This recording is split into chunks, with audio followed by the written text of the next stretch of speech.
अस्सलाम वालेकुम। प्रोग्राम जुर्म अंजाम के साथ मैं हूं मुजाहिद शेख। आज के जुर्म अंजाम में हम आपको ऐसी दास्तान सुनाएंगे जिसमें कत्ल करने वाला भी 70 साल एक बुज़ुर्ग है और कत्ल होने वाला भी 70 साल का मकतूल है। कत्ल होता कैसे है? दोनों एक ही इलाके में, एक ही मोहल्ले में रहते हैं और ये कत्ल की वारदात होती कैसे है, ये सब कुछ आपको दिखाते हैं आज के इस प्रोग्राम में।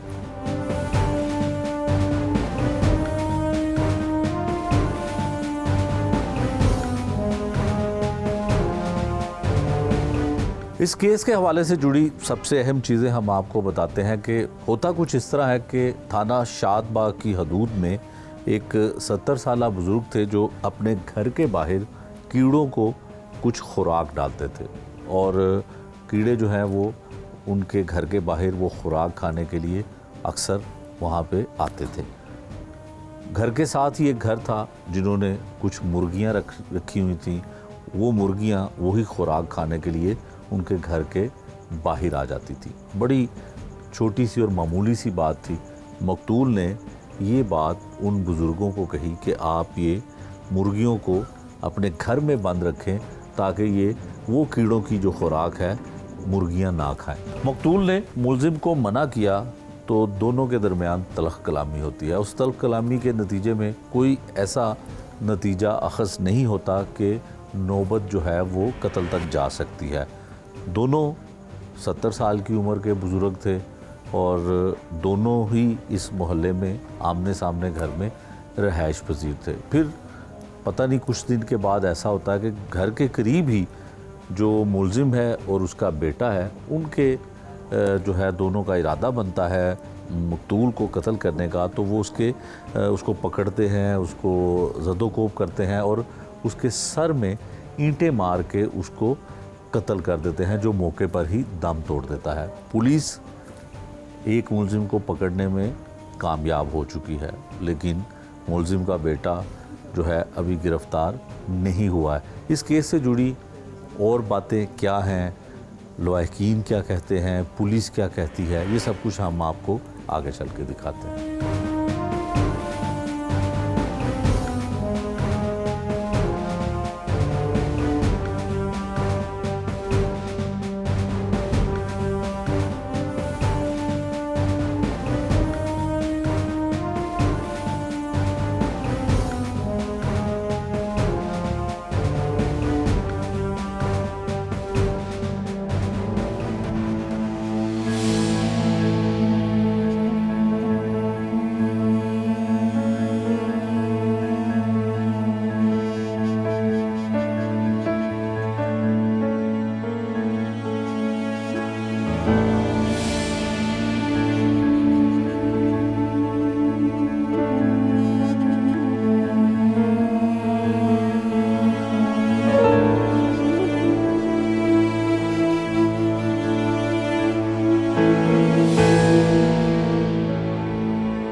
प्रोग्राम के आगाज़ में हमने आपको जिस तरह से बताया कि एक मोहल्लेदार और बड़ी ही मामूली सी बात पे मुर्गियां जो हैं वो घर पे आती थीं, घर के बाहर आती थीं, जो कीड़ों को थोड़ा सा वहाँ पे खाना डाला जाता था, मुर्गियां वो खा लेती थी। वो मना करने पर तकरार हुआ। बहुत छोटी सी बात थी लेकिन लड़ाई और नौबत इस हद तक पहुँची कि एक शख्स की जान ले ली, उसको कत्ल कर दिया गया।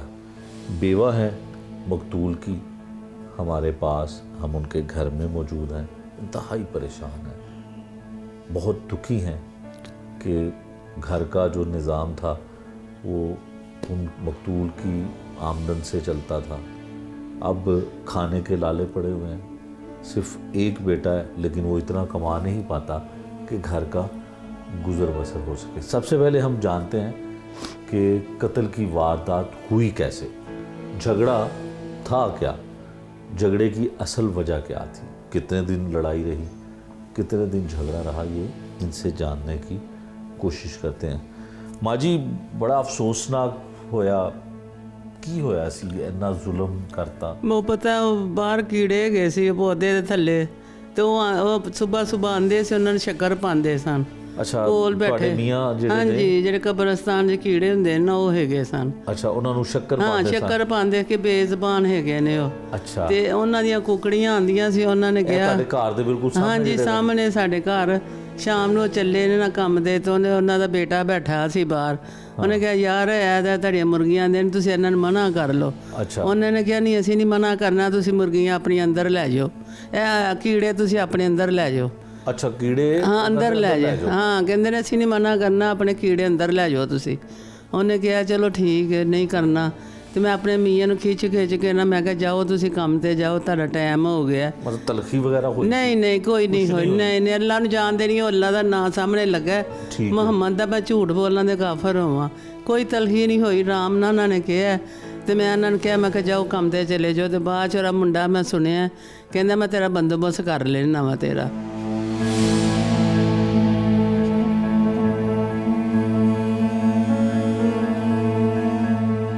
ਕਿਉਂਕਿ ਮੇਰਾ ਮੀਆਂ ਤੇਰਾ ਥੋੜਾ ਕੁ ਨਾ ਉੱਚਾ ਸੁਣਦੇ ਸਨ। ਅੱਛਾ, ਤੇ ਮੈਂ ਕਹਿੰਦਾ ਮੈਂ ਕੀ ਸਨ ਮੀਆਂ ਸਾਹਿਬ? ਮੇਰਾ ਮੀਆਂ ਨਾ ਇੱਥੇ ਆਪਣਾ ਨਾ ਮਸ਼ਰੀ ਸ਼ਾਹ ਉਹ ਗਾਰਡ ਹੈਗੇ ਸਨ। ਅੱਛਾ, ਗਾਰਡ ਦੀ? ਹਾਂਜੀ, 25,000 ਰੁਪਇਆ ਵਿਚਾਰੇ ਲੈਂਦੇ ਸਰ, 20 ਮੈਨੂੰ ਦੇ ਦਿੰਦੇ ਸਨ।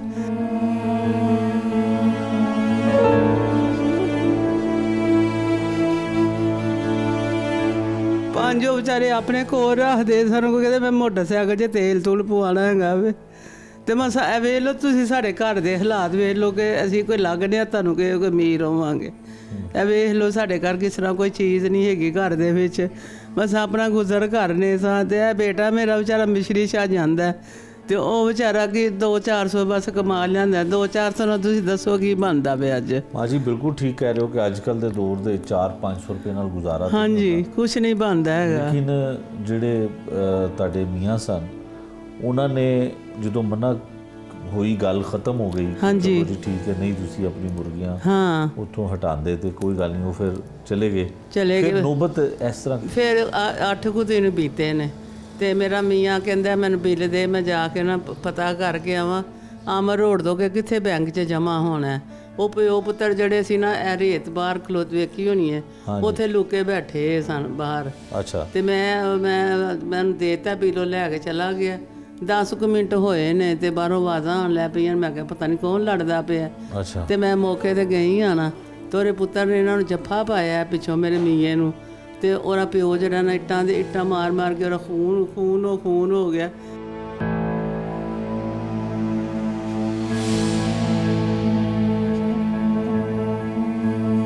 ਵਿਚਾਰੇ ਦਾ ਮੂੰਹ ਵੀ ਭਰਿਆ ਖੂਨ ਦੇ ਨਾਲ। ਵਿਚਾਰਾ ਉੱਥੇ ਉਹ ਮੇਰੇ ਲੋ ਵੇਖਣ ਲੈ ਪਿਆ, ਵਿਚਾਰਾ ਉੱਥੇ ਡਿੱਗ ਪਿਆ ਤੇ ਵਿਚਾਰਾ ਮਰ ਗਿਆ।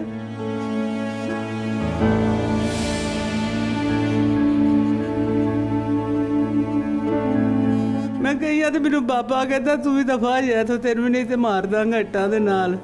ਤੇ ਹੁਣ ਉਹਨੇ ਥਾਣੇ ਬਿਆਨ ਦਿੱਤਾ। ਮੈਂ ਮਾਮੂਲੀ ਜਿਹੀ ਗੱਲ ਤੋਂ ਉਹਨਾਂ ਮੈਂ ਬੰਦਾ ਮਾਰ ਦਿੱਤਾ, ਫੜ ਕੇ ਉਹਨੇ ਆਪ ਬਿਆਨ ਦਿੱਤਾ।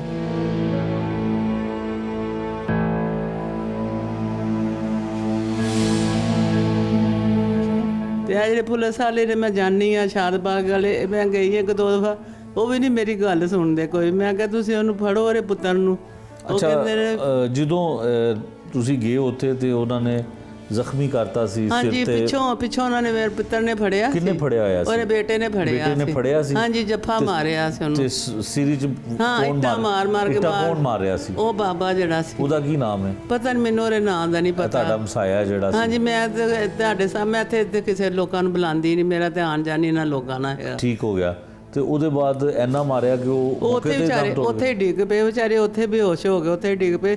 ਮੈਂ ਕੋਈ ਮਹੱਲੇਦਾਰ ਨਾ ਕੋਈ ਟਾਈਮ ਕੀ ਸੀ? ਉਹ ਸਵੇਰ ਦੇ 11:30 ਦਾ ਟਾਈਮ ਸੀ। ਸਵੇਰ ਦਾ ਇੱਥੇ ਕੋਈ ਲੋਕ ਕਿਸੇ ਨੇ ਛੁਡਾਣਾ? ਉਧਰ ਉਜਾੜ ਬਈਆ ਬਾਨ, ਜਿੱਥੇ ਤੁਸੀਂ ਰੇਤ ਵੇਖੀ ਹੈ ਨਾ, ਉੱਥੇ ਕੋਈ ਘਰ ਨਹੀਂ, ਉੱਥੇ ਫੈਕਟਰੀਆਂ ਹੈਗੀਆਂ, ਉੱਥੇ ਕੋਈ ਨਹੀਂ। ਉਹ ਤੇ ਮੈਂ ਬਾਹਰ ਬੂਹੇ 'ਚ ਖਲੋ ਕੇ ਰੋਲਾ ਪਿਆ। ਮੈਂ ਕਿਹਾ ਤੇ ਮੇਰੇ ਮੀਏ ਦੀ ਆਵਾਜ਼ ਹੈ। ਮੈਂ ਦੌੜੀ ਗਈ ਆ ਤੇ ਪੁੱਤਰ ਨੇ ਜੱਫਾ ਮਾਰਿਆ ਤੇ ਪਿਓ ਮਾਰੀ ਜਾਂਦਾ, ਮਾਰ ਕੇ ਉਹ ਥੱਲੇ ਡਿੱਗ ਪਿਆ, ਕੱਪੜੇ ਖੂਨੋਂ ਖੂਨ, ਮੂੰਹ ਖੂਨ ਨਾਲ ਭਰਿਆ। ਮੈਂ ਉੱਤੋਂ ਮੈਂ ਆਪਣੇ ਬੇਟੇ ਨੂੰ ਬੁਲਾਇਆ, ਫਿਰ ਉਹ ਸੀ ਉਹਨੂੰ ਫੜ ਕੇ ਮੰਜੀ ਤੇ ਪਾ ਕੇ ਉਹਨੂੰ ਘਰ ਲਿਆਂਦਾ ਵਿਚਾਰੇ ਨੂੰ।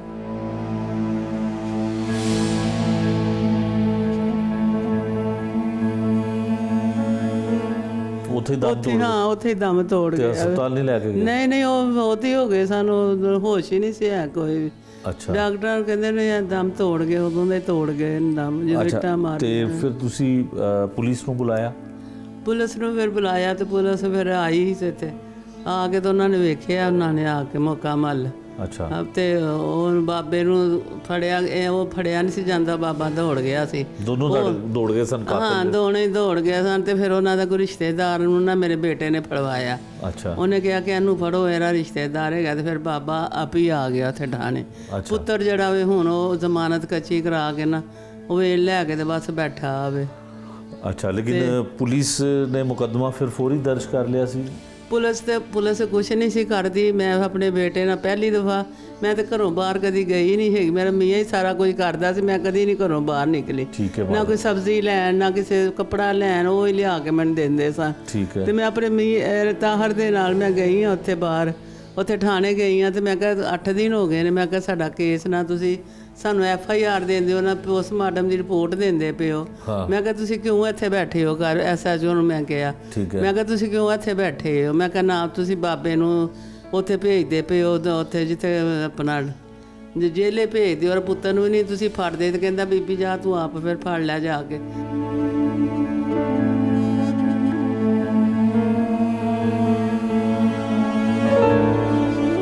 ਪੁਲਿਸ ਵਾਲੇ ਕਹਿੰਦੇ ਮੈਨੂੰ ਕਹਿੰਦਾ, ਮੈਂ ਕਿਹਾ ਉਹ ਆਪਣਾ, ਮੈਂ ਕਿਹਾ ਰਿਪੋਰਟ ਦੇਵੋ। ਤੇ ਕਹਿੰਦਾ ਰਿਪੋਰਟ ਤੇ ਸਾਨੂੰ ਨਹੀਂ ਪਤਾ ਕਿਦੋਂ ਆਣੀ ਹੈ, ਤੁਸੀਂ ਆਪ ਹੀ ਜਾ ਕੇ ਲੈ ਆਵੋ। ਮੈਂ ਕਿਹਾ ਕਿੱਥੋਂ ਲੈ ਆਵਾਂ? ਕਹਿੰਦਾ ਮੈਂ ਉਹ ਹਸਪਤਾਲੋਂ। ਤੇ ਮੈਂ ਕਿਹਾ ਫਿਰ ਤੁਸੀਂ ਘਰ ਵਾਸਤੇ ਇੱਥੇ ਬੈਠੇ ਹੋ, ਮੈਂ ਜਾਣਾ ਹੈ। ਇਹ ਪੁਲਿਸ ਵਾਲਿਆਂ ਨੇ ਕਿਹਾ? ਹਾਂਜੀ, ਪੁਲਿਸ ਵਾਲੇ SHO। ਕੋਈ ਨਾਮ ਯਾਦ ਹੈ ਉਹਦਾ? SHO ਕਹਿੰਦਾ? ਹਾਂ, SHO ਮੇਰੇ ਭਾਈ ਬੇਟੇ ਨੂੰ ਪੁੱਛ ਲੈਣਾ, ਮੇਰੇ ਨਾਲ ਹੈਗਾ ਸੀ। ਕਹਿੰਦਾ ਬੀਬੀ ਤੁਹਾਨੂੰ ਇੰਨੀ ਕਾਹਲੀ ਨਾ, ਤੂੰ ਆਪ ਜਾ ਕੇ ਨਾ ਉੱਥੋਂ ਲੈ ਆਵੋ। ਮੈਂ ਕਿਹਾ ਮੈਨੂੰ ਕੀ ਪਤਾ ਕਿਤੋਂ? ਮੈਂ ਕਿਹਾ ਮੈਂ ਤੇ ਘਰੋਂ ਕਦੀ ਬਾਹਰ ਨਹੀਂ ਨਿਕਲੀ, ਮੈਨੂੰ ਕੀ ਪਤਾ ਕਿੱਥੋਂ ਮਿਲਦੀ ਹੈ। ਠੀਕ ਹੈ। ਫਿਰ ਮੈਂ ਉਹਨਾਂ ਨੂੰ ਕਿਹਾ ਕਿ ਉਹਦਾ ਬੇਟਾ ਨਸਿਆ, ਫਰਾਰ ਹੋਇਆ, ਉਹਨੂੰ ਫੜੋ। ਕਹਿੰਦਾ ਸਾਨੂੰ ਤੁਸੀਂ ਦੱਸੋ ਕਿੱਥੇ ਹੈਗਾ? ਤੇ ਮੈਂ ਕਿਹਾ ਅਸੀਂ ਦੱਸਣਾ ਤੇ ਫਿਰ ਤੂੰ ਇੱਥੇ ਘਰ ਵਾਸਤੇ ਮੈਂ ਕਿਹਾ ਬੈਠਾ। ਮੈਂ ਕਿਹਾ ਪਿਓ ਨੂੰ ਮਾਰ ਤੂੰ ਦੋ ਮੈਂ ਕਿਹਾ ਉਹਨੂੰ ਕੋਈ ਸੁਣ ਮਾਰ, ਗੱਡੀ ਸੁੱਟ ਤੇ ਕੋ ਆ ਕਿੱਥੇ ਤੇਰਾ ਪੁੱਤਰ? ਬਿਲਕੁਲ ਠੀਕ। ਤੇ ਕਹਿੰਦਾ ਨਹੀਂ ਉਹ ਮਰ ਗਿਆ। ਤੇ ਮੈਂ ਕਿਹਾ ਜੇ ਸਾਡਾ ਮਰ ਗਿਆ ਤੇ ਸਾਡਾ ਕੀ ਬਣੇਗਾ? ਫਿਰ ਸਾਡਾ ਵੀ ਤੇ ਮਰਿਆ ਨਾ, ਤੇ ਜੇ ਮਰ ਜਾਏਗਾ ਤੇ ਫਿਰ ਕੀ ਹੋ ਜਾਏਗਾ? ਠੀਕ ਹੈ। ਇਹਦਾ ਮਤਲਬ ਪੁਲਿਸ ਨੇ ਵੀ ਤੁਹਾਡਾ, ਇੱਕ ਤੇ ਤੁਹਾਡਾ ਕਤਲ ਹੋ ਗਿਆ, ਦੂਸਰਾ ਪੁਲਿਸ ਨੇ। ਮਗਰ ਮੇਰਾ ਹੁਣ ਬੇਟਾ ਹੈਗਾ, ਤੁਹਾਨੂੰ ਉਹ ਖੁਦ ਹੀ ਦੱਸੇਗਾ ਕਿ ਇਹ ਗੱਲਾਂ ਹੋਈਆਂ ਨੇ ਕਿ ਨਹੀਂ। ਕਹਿੰਦਾ ਆਪ ਹੀ ਜਾ ਕੇ ਲੈ ਆਵੋ, ਮੈਂ ਨਹੀਂ ਜਾ ਸਕਦਾ, ਜਦੋਂ ਆਏਗੀ ਨਾ ਉਦੋਂ ਮੈਂ ਤੁਹਾਨੂੰ ਦਾਂਗਾ। ਠੀਕ ਹੈ। ਤੇ ਇੱਥੇ ਫਿਰ ਤੁਸੀਂ ਮੁਹੱਲੇ ਦੇ ਵਿੱਚ ਜਿੱਥੇ ਤੁਹਾਡਾ ਘਰ ਹੈ, ਤੁਹਾਡੇ ਘਰ ਦੇ ਬਿਲਕੁਲ ਸਾਹਮਣੇ ਹੋ ਰਿਹਾ? ਹਾਂਜੀ, ਉਹ ਉੱਥੇ ਤਾਲਾ ਲੱਗਾ? ਹਾਂਜੀ, ਉੱਥੇ ਤਾਲਾ ਲੱਗਾ ਵੀ ਉੱਥੇ। ਹਾਂ, ਇੱਥੋਂ ਦੌੜੇ ਹੋਏ ਨੇ? ਫਿਰ ਬਾਅਦ ਚ ਨਾ ਪੁਲਿਸ ਵਾਲਿਆਂ ਨੇ, ਸ਼ਾਦਬਾਗ ਵਾਲੀ ਪੁਲਿਸ ਨੇ, ਉਹਨਾਂ ਨੇ ਪੁਲਿਸ ਵਾਲੇ 2 ਬੰਦੇ ਭੇਜੇ ਨੇ। ਉਹਨਾਂ ਦੇ ਬੱਕਰੇ ਇੱਥੇ ਵੱਜੇ ਹੋਏ ਸੀ ਘਰ, ਉਹਨਾਂ ਦੇ ਬੱਕਰੇ ਵੀ ਲੈ ਕੇ ਗਏ ਨੇ, ਤੇ ਨਾਲ ਕੁੱਕੜੀਆਂ ਸੀ ਉਹ ਵੀ ਲੈ ਕੇ ਤੇ ਗਏ ਨੇ। ਕਿੱਥੇ ਲੈ ਕੇ ਗਏ? ਉਹ ਪਤਾ ਨਹੀਂ ਜਿੱਥੇ ਰਹਿੰਦੇ ਨੇ ਉੱਥੇ ਛੱਡ ਕੇ ਆਏ। ਕਹਿੰਦਾ ਸਾਨੂੰ ਪੁਲਿਸ ਵਾਲਿਆਂ ਨੇ ਭੇਜਿਆ, ਸ਼ਾਦਬਾਗ ਜਿਹੜਾ ਥਾਣਾ ਨਹੀਂ ਹੈਗਾ ਉਹਨਾਂ ਨੇ ਭੇਜਿਆ। ਅੱਛਾ। ਮੈਂ ਕਿਹਾ ਉਹਨਾਂ ਨੇ ਭੇਜਿਆ ਤੇ ਮੈਂ ਕਿਹਾ ਦਫਾ ਜੋ ਖਬਰਦਾਰ, ਮੈਂ ਕਿਹਾ ਇੱਥੇ ਤੁਸੀਂ ਹੁਣ ਕੋਈ ਚੀਜ਼ ਲੈਣ ਆਏ ਤੇ। ਠੀਕ ਹੈ। ਹੋ ਸਕਦਾ ਮੁਲਜ਼ਮਾਂ ਨੇ ਆਪ ਹੀ ਭੇਜਿਆ ਹੋਵੇ ਕਿਸੇ? ਨਹੀਂ, ਉਹ ਪੁਲਿਸ ਵਾਲੇ ਸੀ ਨਾਲ। ਅੱਛਾ, ਵਰਦੀ ਦੇ ਵਿੱਚ? ਹਾਂਜੀ। ਅੱਛਾ, ਉਹ ਜਾਨਵਰ ਉਹਨਾਂ ਨੇ ਲੈ ਗਏ? ਉਹ ਲੈ ਗਏ ਜਾਨਵਰ, ਘਰ ਵਾਲਿਆਂ ਨੇ ਕਿੱਥੇ ਭੇਜਣਾ ਸੀ, ਉਹ ਲੈ ਗਏ ਖੋਲ ਕੇ। ਅੱਛਾ। ਤੁਹਾਨੂੰ ਕੀ ਲੱਗਦਾ ਕਿ ਕਾਹਦੇ ਵਾਸਤੇ ਲੈ ਕੇ ਗਏ? ਉਹ ਨਾ ਮਤਲਬ ਕਿ ਸਾਡੇ ਬੇਜ਼ਬਾਨ ਜਾਨਵਰ ਨੇ ਮਰ ਨਾ ਜਾਣ, ਇੱਥੋਂ ਕੱਢ ਲਵੋ। ਅੱਛਾ, ਠੀਕ ਹੋ ਗਿਆ।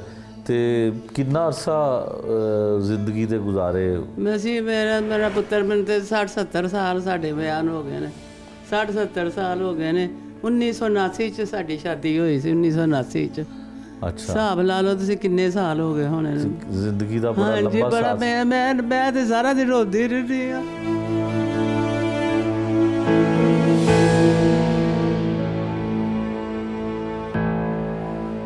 ਉਹ ਕਹਿੰਦਾ ਚੁੱਪ ਕਰ ਜਾ, ਚੁੱਪ ਕਿਸ ਤਰ੍ਹਾਂ? ਮੈਨੂੰ ਜਦੋਂ ਕੰਮ ਤੇ ਜਾਣਾ ਉਹਨੇ ਕਹਿਣਾ ਮੈਡਮ ਬੋਤਲ ਪੀਣੀ ਹੂੰ। ਮੈਂ ਕਿਹਾ ਨਹੀਂ। ਮੈਡਮ ਕਹਿੰਦੇ ਸਨ ਪਿਆਰ ਨਾਲ? ਹਾਂਜੀ, ਮੈਨੂੰ ਮੈਡਮ ਕਹਿੰਦੇ ਸਨ, ਕਹਿੰਦੇ ਮੈਡਮ ਬੋਤਲ ਪੀਣੀ ਹੂੰ। ਮੈਂ ਕਿਹਾ ਚੱਲ ਪਿਆ ਜਾਵੋ। ਤੇ ਮੈਂ ਉਹਨੂੰ ਕਹਿਣਾ, ਮੈਂ ਕਿਹਾ ਸਰ ਕੋਈ ਚੀਜ਼ ਲਿਆਂਦੇ ਸੀ ਨਾ ਬਾਜ਼ਾਰੋਂ, ਪੈਸੇ ਦੇਣੀ ਸੀ। ਮੈਂ ਕਿਹਾ ਸਰ ਵਿੱਚੋਂ ਕਰਪਸ਼ਨ ਕਿੰਨੀ ਕੀਤੀ ਜੇ? ਤੇ ਉਹਨਾਂ ਨੇ ਕਹਿਣਾ ਕੋਈ ਵੀ ਨਹੀਂ। ਮੈਂ ਕਿੱਥੋਂ ਕੀਤੀ? ਕੋਈ ਵੀ ਨਹੀਂ ਮੈਂ ਕੀਤੀ। ਅਸਲੇ ਬਸ ਹੁਣ ਕੱਲੀ। ਕਦੀ ਤੁਸੀਂ ਕਰਪਸ਼ਨ ਉਹਨਾਂ ਦੀ ਫੜੀ ਵੀ ਸੀ? ਨਹੀਂ, ਵੈਸੇ ਮੈਂ ਮਜ਼ਾਕ ਨਾ ਕੋਈ 2 ਹਾਂਡੀ ਲੈਣ ਜਾਂਦੇ ਸੀ ਨਾ, ਮੈਂ ਕਿਹਾ ਕੋਈ 10 ਵੀ ਵਿੱਚੋਂ ਰੱਖਣੇ, ਹਾਸੇ ਨਾ ਮਜ਼ਾਕ ਨਾ ਮੈਂ ਕਰਨੀ ਹੁੰਦੀ ਸਾਂ ਗੱਲ। ਕਿ ਸਰ ਕਿੰਨੀ ਵਿੱਚੋਂ? ਕਹਿੰਦਾ ਕੋਈ ਵਿੱਚੋਂ ਖੇ ਬਚਣਾ ਵਾ, ਪੂਰੇ ਹੋ ਗਏ ਨੇ ਪੈਸੇ। ਮਜ਼ਾਕ ਨਾ ਮੈਂ ਹੱਸਦੀ ਹੁੰਦੀ ਸਾਂ ਉਹਨਾਂ ਦੇ ਨਾਲ। ਅੱਛਾ। ਉਹਨੇ ਕਹਿਣਾ ਇਹਦੇ ਚੋਂ ਤੇਰਾ ਕੀ ਬਚਿਆ? ਬਸ ਮੇਰੀ ਜ਼ਿੰਦਗੀ ਜਿਹੜੀ ਖਰਾਬ ਹੋ ਗਈ ਹੈ, ਤੁਹਾਡੀ ਮਿਹਰਬਾਨੀ ਹੈ।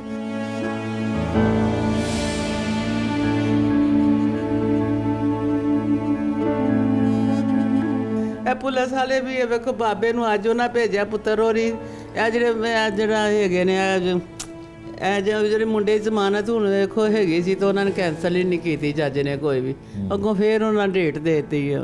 ਉਹਨਾਂ ਨੂੰ ਫੜਨਾ ਚਾਹੀਦਾ ਨਾ, ਯਕੀਨਨ ਉਹ ਫੜਿਆ ਜਾਏਗਾ। ਹਾਂਜੀ, ਇੱਕ ਨਾ ਇੱਕ ਦਿਨ ਉਹਦੀ ਜ਼ਮਾਨਤ ਜਿਹੜੀ ਬੁਰੀ ਜ਼ਮਾਨਤ ਹੈ ਉਹ ਕੈਂਸਲ ਹੋਏਗੀ ਤੇ ਉਹਨੇ ਜ਼ਰੂਰ ਫੜੇ ਜਾਣਾ। ਤੇ ਕਿਸੇ ਨੇ ਤੁਹਾਨੂੰ ਉਹਦੇ ਬਾਅਦ ਕੋਈ ਦਬਾਅ ਪਾਇਆ ਹੋਵੇ? ਅਜੇ ਤਾਂ ਆਏ ਨਹੀਂ। ਮੇਰੀ ਗੱਲ ਸੁਣੋ, ਮੈਂ ਸੂਲਾ ਮੈਂ ਕਿਹਾ ਤਾਂ ਜਿਹੜਾ ਵੀ ਕੋਈ ਮਹੱਲੇਦਾਰ ਕਹਿੰਦਾ, ਮੈਂ ਕਹਿੰਦੀ ਆ ਕਿ ਇੱਥੇ ਹੀ ਜ਼ਬਾਨਾਂ ਬੰਦ ਕਰ ਲਓ, ਮੈਨੂੰ ਕਰੋੜਾਂ ਅਰਬਾਂ ਰੁਪਏ ਵੀ ਦੇਣਗੇ ਨਾ, ਮੈਂ ਥੁੱਕ ਨਹੀਂ ਆਉਣ ਪੈਸੇ ਦੇ ਉੱਤੇ। ਮੇਰੇ ਮੀਆਂ ਨਾਲ ਮੇਰਾ ਇੰਨਾ ਪਿਆਰ ਸੀ, ਮੇਰਾ ਮੁੱਲ ਵੱਟ ਲਾ ਪਿੱਛੋਂ। ਮੈਂ ਕਿਹਾ ਕੋਈ ਸੋਚੇ ਵੀ ਨਾ, ਜਿਹਨੇ ਮੈਨੂੰ ਕਿਹਾ ਨਾ ਮੈਂ ਉਹਨੂੰ ਡੰਡੇ ਮਾਰਾਂਗੀ ਸੋਲਾ ਦਾ, ਜਿਹੜਾ ਸਾਡੇ ਦਰਵਾਜ਼ੇ ਤੇ ਆਇਆ। ਨਹੀਂ ਅਜੇ ਨਹੀਂ ਕੋਈ ਵੀ ਆਇਆ, ਜੇ ਆਏ ਤਾਂ ਉਹ ਡੰਡਾ ਪਿਆ ਬਾਹਰ। ਉਹਨੇ ਕਿਹਾ ਉਹ ਕਹਿੰਦਾ ਜਿਹੜਾ ਕੋਈ ਤੰਗਰ ਇਹਦਾ ਡੰਡੇ ਨਾਲ ਮਾਰਿਆਗਾ। ਮੇਰਾ ਮੀਆਂ ਵੈਸੇ ਮਜ਼ਾਕ ਨਾਲ ਕਹਿੰਦਾ ਹੁੰਦਾ ਸੀ। ਅੱਛਾ, ਤੇ ਉਹ ਡੰਡਾ ਸੰਭਾਲ ਕੇ ਰੱਖਿਆ? ਹਾਂਜੀ, ਉਹ ਪਿਆ ਡੰਡਾ। ਤੇ ਜਿਹੜਾ ਹੁਣ ਕੋਈ ਸੁਲਾ ਦਾ ਮੈਨੂੰ ਕਹੇਗਾ ਨਾ ਤੇ ਮੈਂ ਉਹਨੂੰ ਜ਼ਿੰਦਾ ਨਹੀਂ ਛੱਡਾਂ। ਮੈਂ ਕਹਿੰਦਾ ਖਬਰਦਾਰ, ਤੁਸੀਂ ਮਰੋ ਨਾ ਤੇ ਤੁਹਾਡੀਆਂ ਬੁੱਢੀਆਂ ਵੀ ਜਿਹੜੀਆਂ ਨੇ ਬੇਵਾਹ ਜਾਂਦੇ, ਤੁਸੀਂ ਵੀ ਪੈਸੇ ਵੱਟ ਲੈਣ। ਤੁਸੀਂ ਕਿਹੜੇ ਇਲਾਕੇ ਦੇ ਰਹਿਣ ਵਾਲੇ ਹੋ? ਅਸੀਂ ਸ਼ੁਰੂ ਤਾਂ ਅਸੀਂ ਪਹਿਲੇ ਤਾਜਪੁਰੇ ਰਹਿੰਦੇ ਸਾਂ। ਤਾਜਪੁਰੇ? ਹਾਂਜੀ, ਉੱਥੇ ਮੇਰੀ ਭੈਣ ਹੈਗੀ ਸੀ। ਸ਼ਾਦੀ ਉਸ ਘਰ ਵਿੱਚ ਹੋਈ? ਹਾਂਜੀ, ਮੇਰੀ ਭੈਣ ਨੇ ਨਾ ਛੋਟੇ ਹੁੰਦਿਆਂ ਨਾ ਮੈਨੂੰ ਆਪਣੇ ਕੋਲ ਲੈ ਆਂਦਾ ਸੀ। ਗੁੱਡੂ ਬਾਟ ਹੈਗੇ ਨੇ, ਉਹ ਮੇਰੇ ਭਨੇਵੇਂ ਨੇ, ਮਿਸ਼ਰੀ ਸ਼ਾਹ ਉਹਨਾਂ ਦੇ ਗੋਦਾਮ ਹੈਗੇ ਨੇ। ਠੀਕ ਹੈ। ਤੇ ਉਹਨਾਂ ਮੇਰੀ ਛੋਟਿਆਂ ਹੁੰਦਿਆਂ ਲੈ ਆਂਦਾ। ਮੇਰੀ ਭੈਣ ਨੇ ਸ਼ਾਦੀ ਕੀਤੀ, ਇੰਨਾ ਕੁਛ ਮੈਨੂੰ ਦਿੱਤਾ। ਫਿਰ ਉਹਨਾਂ ਅਮਰ ਰੋਡ ਤੇ ਮੇਰੀ ਭੈਣ ਨੇ ਮੈਨੂੰ ਮਕਾਨ ਬਣਾ ਕੇ ਦਿੱਤਾ। ਅੱਛਾ। ਉਸ ਜ਼ਮਾਨੇ ਦੇ ਵਿੱਚ ਮਕਾਨ 3 ਮਰਲੇ ਜਗ੍ਹਾ ਲਈ ਉਹਨਾਂ ਫਿਰ ਕੋਲੋਂ ਪੈਸੇ ਲਾ ਕੇ ਮਕਾਨ ਬਣਾ ਕੇ ਦਿੱਤਾ ਸੀ। ਉੱਥੇ 10 20 30 ਸਾਲ ਰਹਿ ਕੇ ਆਇਆ। ਇਹ ਬੱਚੇ ਛੋਟੇ ਛੋਟੇ ਸੀ ਜਿਹੜੇ ਉੱਥੇ ਜਵਾਨ ਹੋ ਗਏ ਸਨ। ਉੱਥੇ ਸ਼ਾਦੀਆਂ ਵੀ ਉਹਨਾਂ ਦੀਆਂ ਅਸੀਂ ਉੱਥੇ ਕੀਤੀਆਂ। ਤੇ ਇਹ ਘਰ ਜਿਹੜਾ ਹੈ ਹੁਣ ਉਹ ਫਿਰ ਵੇਚਿਆ ਨਾ ਸੀ ਮਕਾਨ ਉੱਥੇ।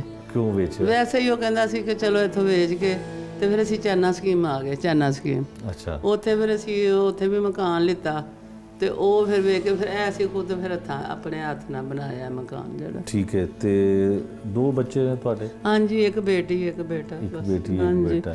ਬੇਟੀ ਮੇਰੀ ਦੂਰ ਰਹਿੰਦੀ, ਫੈਸਲਾਬਾਦ ਰਹਿੰਦੀ ਹੈ ਵਿਚਾਰੀ। ਅੱਛਾ। ਮਾਂ ਜੀ, ਆਪਣਾ ਇੱਥੇ ਜਿਹੜੇ ਇਲਾਕੇ ਦੇ ਐਮਪੀਏ ਨੇ ਜਾਂ ਐਮਐਨਏ ਨੇ ਉਹ ਆਏ ਕੋਈ? ਨਹੀਂ, ਇੱਥੇ ਕੋਈ ਨਹੀਂ ਆਇਆ। ਕੋਈ ਨਹੀਂ, ਮੇਰੇ ਕੋਲ ਨਹੀਂ ਆਇਆ ਕੋਈ। ਵੋਟ ਕਿਹਨੂੰ ਪਾਉਂਦੇ ਹੋ? ਮੈਂ ਵੋਟ ਉਹਨੂੰ ਪਾਣੀ ਨਹੀਂ, ਸਾਨੂੰ ਆਸ਼ਰੀਫ ਨੂੰ।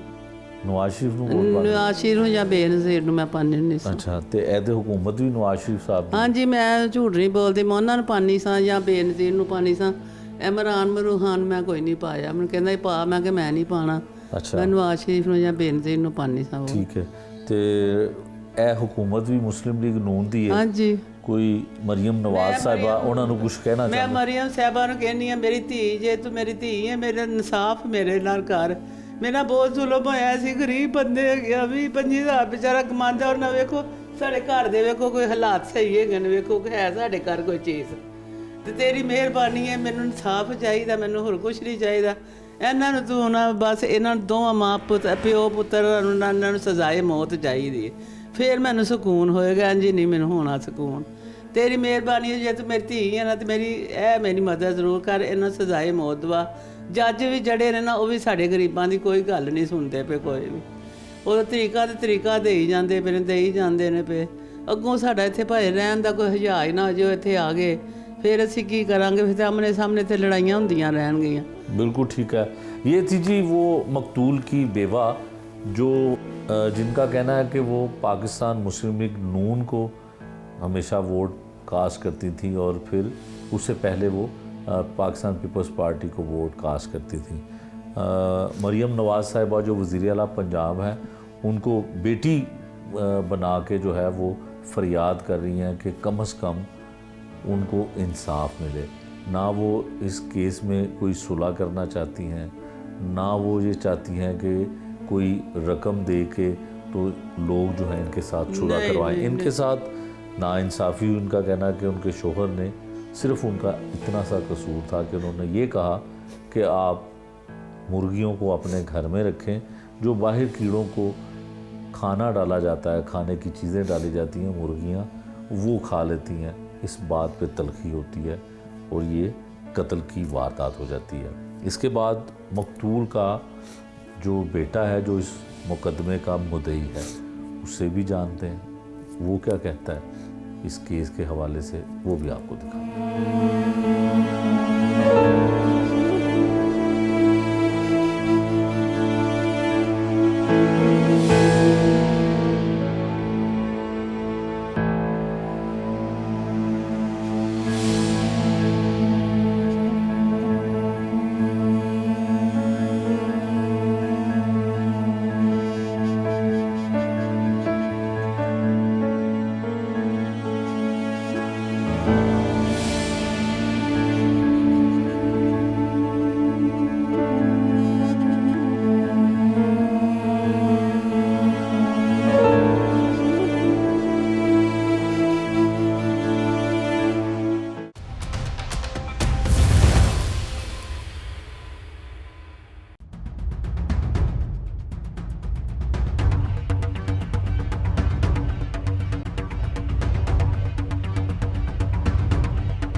मकतूल की बेवा ने तमाम चीज़ें बताई कि किस तरह से कत्ल की वारदात हुई है। अब हम इस वक्त मौजूद हैं जहां पे ये वाक़या पेश आता है, कत्ल की वारदात की जाती है। मुलज़मान किस तरह से 70 साला बुज़ुर्ग को ईंटें मार के जो है वो कत्ल कर देते हैं। लड़ाई झगड़ा किस बात पे होता है ये भी हमने आपको बताया। अब मुकदमे के मुद्दई और मकतूल के बेटे जो हैं वो हमारे साथ हैं, इनसे जानते हैं कि ये वाक़या यहाँ पे हुआ, क्या कुछ हुआ, किस तरह से घात लगाए मुलज़मान जो थे यहाँ पे बैठे हुए थे। भाई आप अपना नाम बताइएगा। मेरा नाम ताहिर है भाई। अच्छा ताहिर साहब, ये वो जगह है जहाँ पे कत्ल होता है आपके वालिद का? ये जगह है, यही जगह है। अच्छा, आपकी वालदा ने तो बताया कि जिस तरह से कत्ल की वारदात हुई कि वो कीड़ों को खुराक डालते थे और वो खुराक मुर्गियां उनकी खाती थी और मना करने पर उनके साथ तल्ख कलामी हुई। फिर आगे क्या हुआ? तल्ख कलामी हुई, बस मुर्गियां वगैरह को कीड़े को डालते थे, वो शक्कर वगैरह डालते थे भाई। इसी वजह से वो उनको बड़े प्यार से मोहब्बत से कहते थे, लेकिन उन लोगों ने ऐसा हमें नतीजा दिया कि उन्होंने हमारे बाप को कत्ल करके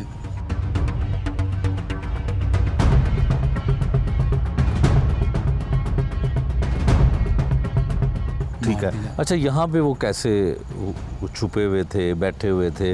आपके वालिद बिल जमा करवाने जी, बिल जमा करवाने के लिए जा रहे थे, तो वो पहले इधर से उनकी गार्ड लगाए बैठे थे कि ये जूं ही आए और इनको हम कत्ल करके सर अंजाम दें। ठीक है।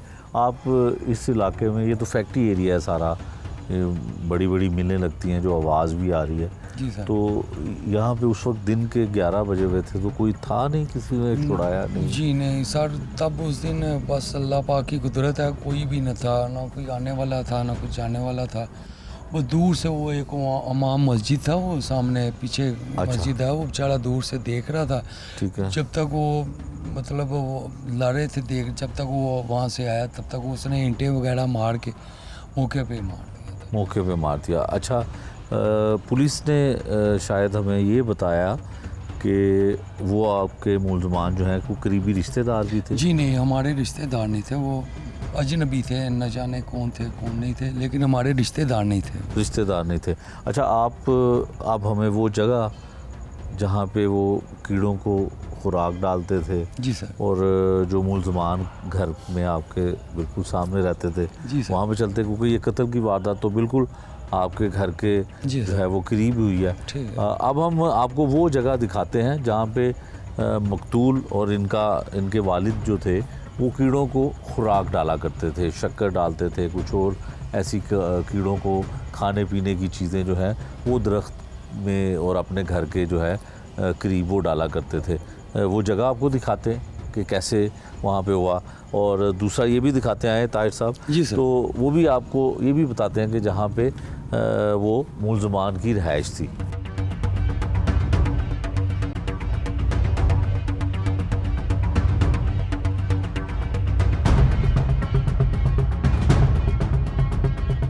ताहिर साहब, जो आपका घर है, ये आपका घर है, तो कहाँ पे आपके वालिद जो हैं वो जानवरों को, परिंदों को, कीड़ों को? ये जगह सर इधर कीड़े अच्छा। वगैरह को शक्कर वगैरह डालते यहाँ पे डालते थे? जी इधर डालते तो ये घर सामने था, उन्होंने मुर्गियाँ रखी हुई थी? जी मुर्गियाँ इनकी आती थी और यहाँ से आके खाती थी। वो कहते थे प्यार मोहब्बत से, लेकिन वो अच्छा, क्या वैसे तो मुर्गियाँ भी बेजुबान, अगर वो खा लेती थी तो ऐसी कौन सी बात थी? वो तो ठीक है, लेकिन इन्होंने इतनी बड़ा इशू ले लिया कि कत्ल कर देंगे, तो वो बात कोई ना नहीं सर। अच्छा जी, घर कौन सा था? गाड़ी ये है इनका, ये वाला घर था।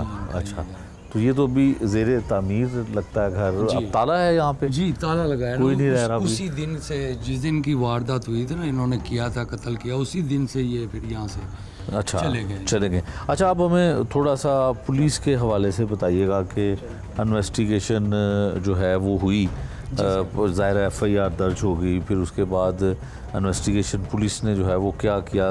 आपकी वालदा जो हैं वो काफ़ी गिला शिकवा कर रही हैं कि पुलिस ने थोड़ा सा तो पहले कुछ, जिस दिन पहले दिन ये वाक़या हुआ तो ऊपर वक्त तो पहले पहुंचे थे, इधर आए थे, ठीक है, सारा काम उन्होंने किया था। बीच में जाके थोड़े से उन्होंने काम को डिले किया था, ठीक है। तो फिर जब एक दिन मैं अपनी वालदा को लेके SHO पे पेश हुआ ना, उनको बताया कि आप लोगों ने मुलजिम को चलान करें, इनका आगे पीछे इनका अरेस्ट, हमारे साथ ये वाक़या हो गया है। तो फिर सर उन्होंने फिर पहले तो 2-4 दिन कुछ नहीं किया, फिर उसके बाद उन्होंने, जब मेरी वालदा गई ना मेरे साथ, तो फिर जब उनको हमने बताया तो उससे अगले दिन उन्होंने फ़ौरन काम शुरू करना कर दिया। अच्छा। और जी अब फिर क्या है, वालदा को क्या गिला है? वो कहती हैं कि एक मुलजिम पकड़ा गया है, दूसरा नहीं पकड़ा गया? एक तो पकड़ा गया, एक तो जो मरकजी मुलजिम था, जो आपके वालिद को पत्थर या ईंटें मार रहा था, वो पकड़ा गया मुलजिम? जी बेटे ने पकड़ा और बाप ने कत्ल कर दिया। अच्छा, बाप ने, तो बाप पकड़ा गया? जी बाप तो पकड़ा गया, तो बाप तो अभी मैंने पुलिस वालों को भी पूछा, तो वो पुलिस वाले कह रहे हैं जी आज हमने जेल उसको भेज दिया, लेकिन जो उसका बेटा है उसको देखे जज भी कच्ची ज़मानत दे रहा है। वो इतने बड़े कत्ल के मुजरम को कच्ची ज़मानत दे रहा है, फिर तरीक दे रहा है। हमारे साहब ये कोई इंसाफ वाली बात तो नहीं है। हालांकि उनको अपना फ़र्ज़ निभाना चाहिए कि ये कत्ल का मुजरम है, इसको फ़ौरन अरेस्ट करे, इसको बजाय कि उनको ज़मानत कच्ची दे रहे हैं। ये तो कोई इंसाफ नहीं है, ठीक है, उनका निज़ाम नहीं है, अच्छी बात तो नहीं है। यकीनन पुलिस जब किसी को गिरफ़्तार करती है तो अगर उसने इंटरम बेल करवाई है, और ये बुनियादी तौर पे तो इंटरम बेल ज़ाहिर है कुछ तारीखों के बाद जो है वो उसकी इंटरम बेल कैंसिल हो जाएगी जब उनका वालिद जो है वो गिरफ़्तार हो चुका है और बेटा भी उसी FIR में मुलजिम है। तो पुलिस दोनों यहाँ बेटे ने पकड़ा और वालिद ने कत्ल कर दिया। जी सर। आप हमसाए हैं? जी सर। और कितना अरसा अब आपकी? तकरीबन इनको आए तो इधर 1 साल हो गया, हमें इधर रहते 7-8 साल हो गया।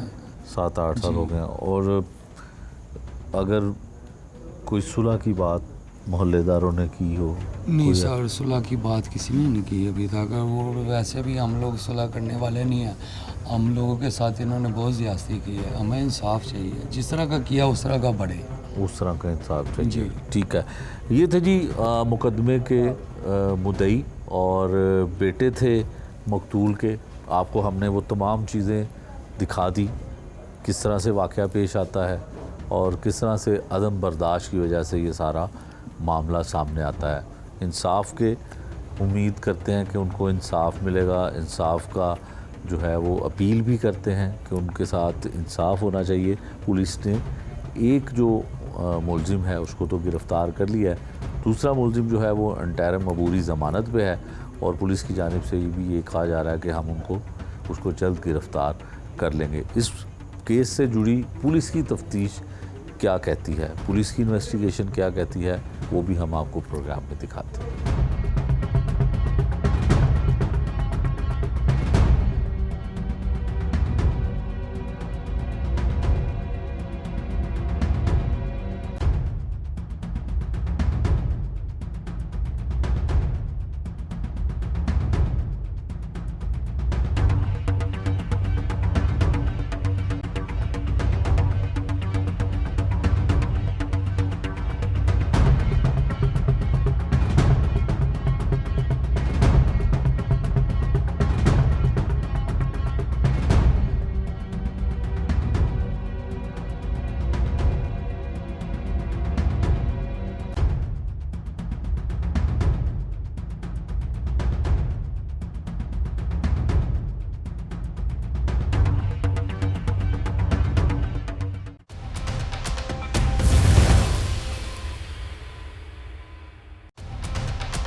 इंचार्ज इन्वेस्टिगेशन शादबाग हैं जी मोहम्मद सदीक भट्टी साहब हमारे साथ, और इनसे जानते हैं कि किस तरह से मुर्गियों की वजह से लड़ाई होती है, झगड़ा होता है और उसके बाद कत्ल की वारदात होती है।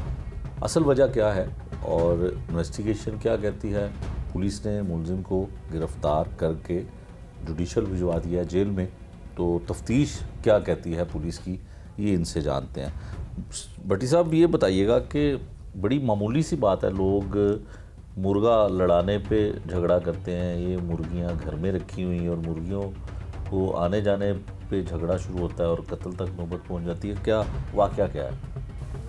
ये दरअसल 12 अक्टूबर 2024 को बज़रिया 15 हमें इतला मसूल होती है कि एक शख्स कैसरा रोक हॉस्पिटल में मसरूब होकर आया, उसकी डेथ हो गई।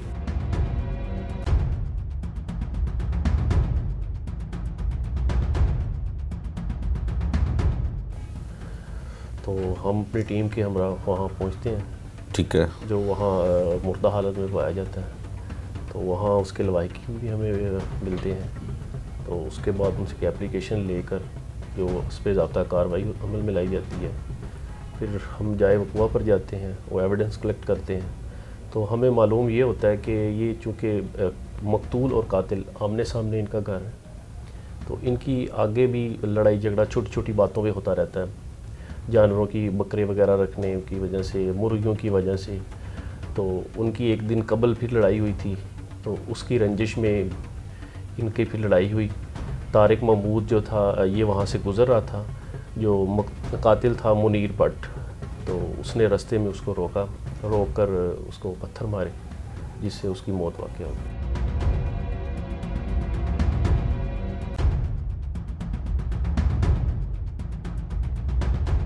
ठीक है। अच्छा, ये बताइएगा कि बिल्कुल आमने सामने रहते हैं और हमसाए जो होते हैं, पड़ोसी जो होते हैं, उनके तो बड़े हकूक़ होते हैं, तो ये कोई रिश्तेदार भी हैं, कोई इनका पुराना कोई तनाज़ा भी था, या सिर्फ जानवरों के जो FIR में लिखा हुआ कि मुर्गियाँ उनकी तरफ चली गई और मना किया गया, फिर कोई तलखी हुई? ये बड़ी अजीब सी लड़ाई है, कोई इसमें ये भी नहीं है कि वेपन इस्तेमाल हुआ है, पत्थर के साथ जो है वो कत्ल किया गया मकतूल को। इसमें ये बिल्कुल रिश्तेदार थे, तो रिश्तेदारी की वजह से कोई रंजिश थी इनके, तो वो पुआ के रोज़ इनकी रंजिश भी, चूँकि इनकी उम्रें भी ज़्यादा थी। अच्छा, अराउंड अबाउट 60 दोनों। अच्छा, मारने वाला भी और मरने वाला भी? जी जी, ठीक है, दोनों मतलब उम्र में तकरीबन 60+ थे। 60+। अच्छा, अब मुकदमा जो है वो ज़ाहिर है जो दर्ज हुआ, वो मुद्दइया जो थी मकतूल की बेवा थी? नहीं, मकतूल के बेटे की मदयत में मुकदमा दर्ज हुआ है। ठीक है, तो क्या फिर तफ्तीश मुलजिम कैसे पकड़ा गया, फ़रार कैसे हुआ, या मौके पे गिरफ़्तार हो गया? क्या आपने इंटेरोगेट जो है वो किया कि बड़ी अजीब सी लड़ाई थी और जो है वो मुलजिम भी जो है वो इतना उम्र रसीदा और मरने वाला भी उम्र रसीदा था, और लड़ाई की वजह भी कोई इतनी ख़ास नहीं?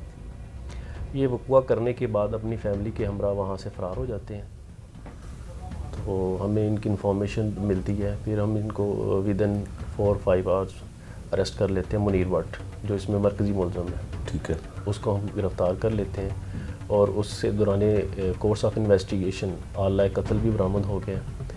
तो इसके भी जो लीवर वगैरह हमें दौराने पोस्टमार्टम डॉक्टर ने दी थी, वो हमने PFS से भी जमा करवा दी हुई हैं। ठीक है। अच्छा भट्टी साहब, ये बताइएगा कि जो कत्ल की जब वारदात होती है तो चंद घंटे बाद ही आप मुलजिम को गिरफ़्तार कर लेते हैं। केस कितना मजबूत है कि कितनी एविडेंस कलेक्ट कर चुके हैं कि सज़ा जो है वो वाकई 302 वाली उस मुलजिम को मिल जाएगी? अल्हम्दुलिल्लाह हमने इसमें जो भी एविडेंस थी वो हमने कलेक्ट कर ली हैं और सफ़ा मिसर पर ले आए, तो इंशाल्लाह इसमें मुलज़म ज़रूर सज़ा याब होगा। ठीक है, ये था जी पुलिस का मौक़िफ़ और इन्वेस्टिगेशन पुलिस की क्या कहती है। भट्टी साहब ने हमें तमाम चीज़ें वो बताई कि बड़ी मामूली सी बात पे हमसाया और नेबर थे, और छोटी सी बात पे इनकी तर्क कलामी होती है, पहले भी होती रही, लेकिन नौबत फिर इस हद तक जाती है कि कत्ल की वारदात कर दी जाती है, और कातिल इस वारदात के बाद अपनी फैमिली के साथ फ़रार होता है। लेकिन शादबाग इन्वेस्टिगेशन पुलिस जो है वो बड़ी बेहतर और जल्दी कार्रवाई करते हुए मुलजिम को गिरफ़्तार कर देती है। और केस जो है वो यकीनन 302 की दफ़ात के तहत दर्ज किया गया और इसमें मुकदमा जो जिनके ख़िलाफ़ दर्ज किया गया है मुलजमान के ख़िलाफ़, उनको करारवा की सज़ा दिलवाई जाएगी।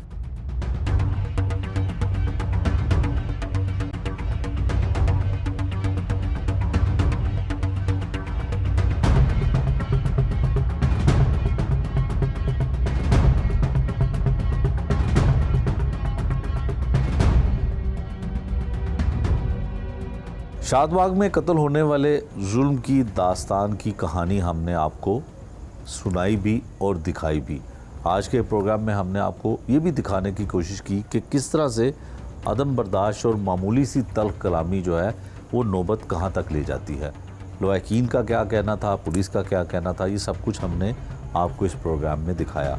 ये था आज का जुर्म अंजाम। नए प्रोग्राम तक के लिए मुझे दीजिए इजाज़त। अल्लाह निगहबान।